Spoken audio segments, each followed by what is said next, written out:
Ndio maana Mheshimiwa Diwani ameeleza hapa maendeleo ambayo tumeyapata katika kipindi cha miaka mitano. Ziko shule zimejengwa.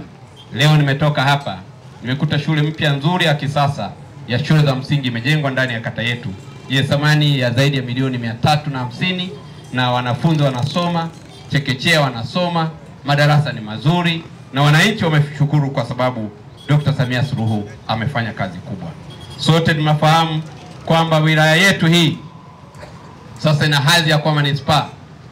Na Mheshimiwa Rais kwa kuona ongezeko kubwa la watoto, na ongezeko kubwa la watoto limechangiwa na shughuli za wananchi za kujiletea maendeleo katika mji wetu na manispaa yetu. Mheshimiwa Rais kwenye kipindi cha miaka 4 amejenga shule za msingi 10 na amejenga shule za sekondari 7, ikiwemo shule mpya ya wasichana ya mkoa imejengwa kwenye halmashauri yetu ya manispaa ya Geita. Tumshukuru sana Dr. Samia kwa kuliona hilo. Anawawezesha watoto wetu waje kushiriki kwenye maendeleo ya taifa letu kwa sababu watakuwa na maarifa ya kutosha katika kuleta shughuli za kimaendeleo. Tumejenga shule mpya zaidi ya shule 150. Mheshimiwa Rais alileta fedha, tumezisambaza kwenye halmashauri zote.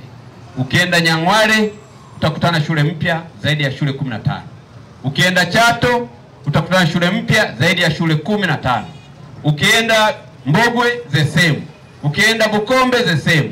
Ukienda Geita DC kwa maana ya Busanda pamoja na Nzera utakutana na shule zaidi ya shule 30. Kwa hiyo kwenye mkoa mzima tuna shule mpya zaidi ya 150. Kwa hiyo wananchi wa mkoa wa Geita hatuna budi kumshukuru Mheshimiwa Rais kwa kazi nzuri anazozifanya za kuleta maendeleo.